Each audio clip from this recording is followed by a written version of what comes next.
Hey there guys, welcome back to Anthony Reviews, where Anthony Reviews. And today we are taking a look at the McFarlane Toys DC Multiverse figures from the new film, The Batman. We're just looking at a few of them, not all of them. Batman, Riddler, and Catwoman. These are relatively newer figures, and with my excitement for the Batman getting bigger and bigger with every day, I figured I'd go ahead and do a little review of the newest figures. They're pretty neat figures, as you'll get to see, but some unforeseen kind of issues have kind of put a sour taste in my mouth. Without further ado, let's go ahead and get into the review. When a character has been around for nearly a century, there are bound to be countless new iterations of said character, lore, and whatever else is involved. Such is the case with Batman. With a new movie on the way, The Dark Knight is once again headed for a refresh from a whole new group of creative minds. For this take, they've decided to do a gritty and grounded approach set in a world of gangsters and serial killers. With that new movie comes new figures based on these new designs. Today, we'll take a look at 3 of those figures from McFarlane Toys. The 3 figures here are the main villain, the Riddler, the femme fatale Catwoman, and of course, the titular character himself, Batman. We're going to start with the most drastically different character, that being Riddler. If you've been online the past 2 years of this film's development, you've probably heard the name Zodiac Killer tossed around when talking about this take on the villain. And the influence is pretty clear with the glasses, full face mask, and the unique logo seen on his chest. For the fans of the tight spandex or even the bowler hat and suit design, this may not work for you.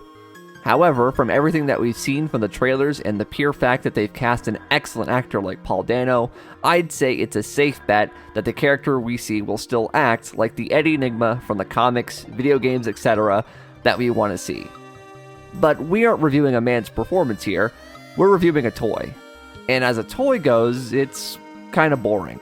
I like the design given the context of the world that it's in. However, I can't deny that as an action figure, it's a man in a big green coat that really can't do much else than just stand there, menacingly. The sculpting on the figure is quite nice.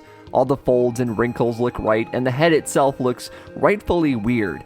It's got this clear shell across the head, and the glasses in the front make it somewhat hard to see his eyes.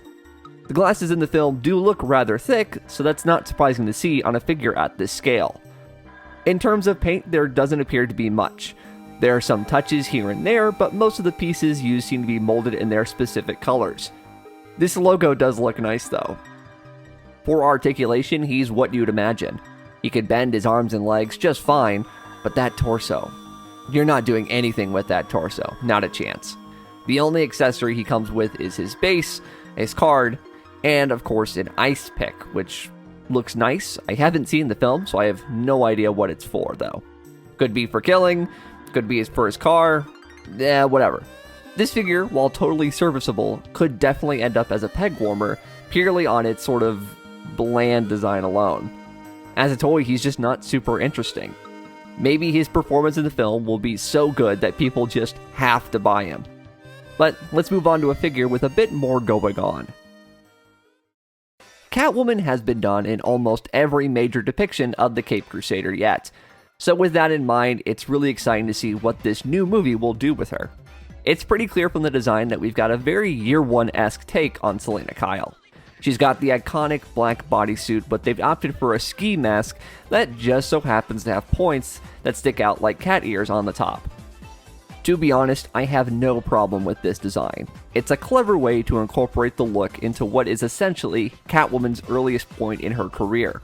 I would like to note that this must have been designed fairly early on, because in the film, it looks like her mask doesn't cover her entire face. Meanwhile here, as you can see, she has a full face mask. Not a total mood killer by any means, but I do find these details fascinating. Sometimes these toy companies have to get started making these toys so early that costumes can completely change by the time the film actually comes out. Luckily, this figure still gives that vibe that the movie is going for. I love the texture and design of the rest of the suit. If customizers wanted to take this figure and put maybe a comic-accurate head, I think it would totally work.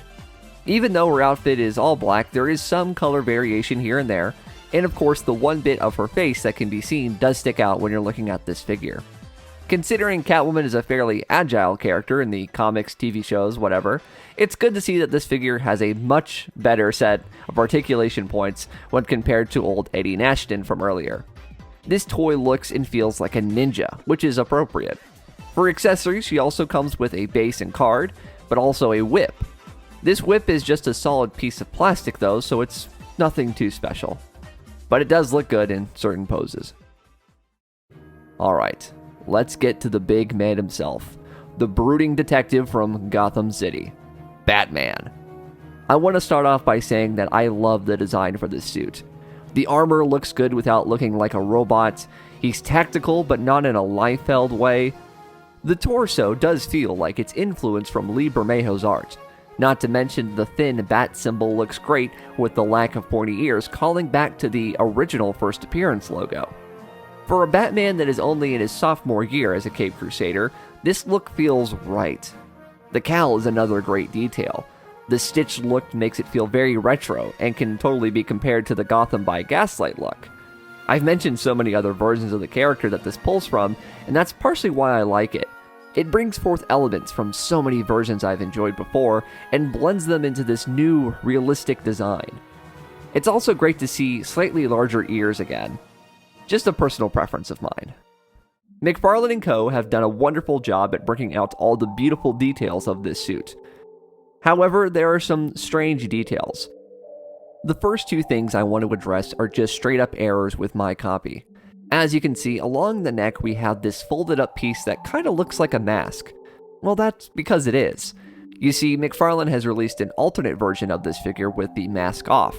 It would seem that somehow in the factory, my copy was given the wrong collar, thus resulting in this double mask look. From looking dead on, it's not super obvious that he's wrong. However, if you turn it, yeah, that looks weird. But wait, there's more. The lower torso here is actually upside down. It's hard to tell, but looking at a reference, you see the line should arch up, not down. Obviously, this isn't a problem with the figure itself, but more so a factory error that you just hate to see. And I'm not the only one with this problem. It appears anyone ordering from Amazon has gotten this same issue too. The other non-factory issue that is totally intentional is the side eye here. If you've been collecting McFarlane DC figures recently, you'll be aware of this new trend. For whatever reason, many figures now have the eyes looking to the left or right. No idea why.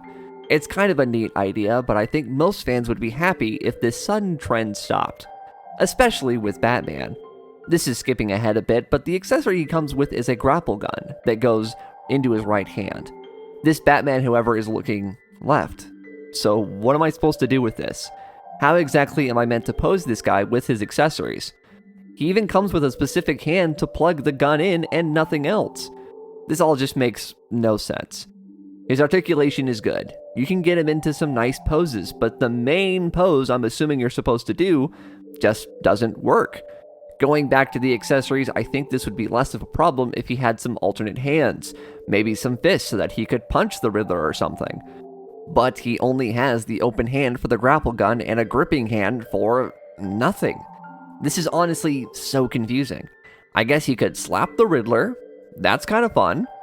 I really like the overall design of this toy, and standing on a shelf, he looks great. But if you want to get creative with him, you start to realize all of these roadblocks that kind of make it hard to love. The paint is good, the sculpt is good, it's all good, but these weird choices kind of spoil it a bit. Then, as I mentioned before, we have the cherry on top of having a factory error with the collar piece and mid-torso issue. A shame. Alright, I think I've gone on long enough. These figures are not bad by any means. I think they're quite good. They look nice together. They look like the characters on screen. They're nice. I don't know how many more times I can say that. However, they are far from perfect. If you're looking for the ultimate figures based on these characters from the Batman, these just might not be it. So there you guys go. Those were my thoughts on the McFarlane Toys, the Batman figures. And as I kind of went into it, there's just certain things, whether they were the factory issues or just kind of how the toy is designed, just straight up from Todd himself. It's a little weird. They're still really cool figures. I think they are nicely detailed, nicely sculpted, all of that stuff, but yeah, it's strange. I know I said in the review, whenever I originally sort of wrote the script, there was no particular reason. Apparently, recently, we've discovered that Todd McFarlane thinks that these sort of straight-on eyes have too much of a mannequin look. I mean, it's either a mannequin look or a toy that I can't display properly. It's up to you, I guess. But let me guys know what you guys think of the figures down below. I hope to pick up some more, like Penguin, and I know there's a Gordon on the way we haven't seen yet. Excited about that. But let me guys know if there's any sort of other DC figures that you're excited for right now. Check out some of my other videos. I've done reviews on other McFarlane figures. I've recently done an action figure tour where I look at all of the action figures in my apartment here, and I hope you guys enjoy that. Like, comment, subscribe, hit the bell. YouTube, you know, typical stuff. I'm at Anthony Lantern on both Instagram and Twitter, and I think that's pretty much it. Thank you guys so much for watching. Take care.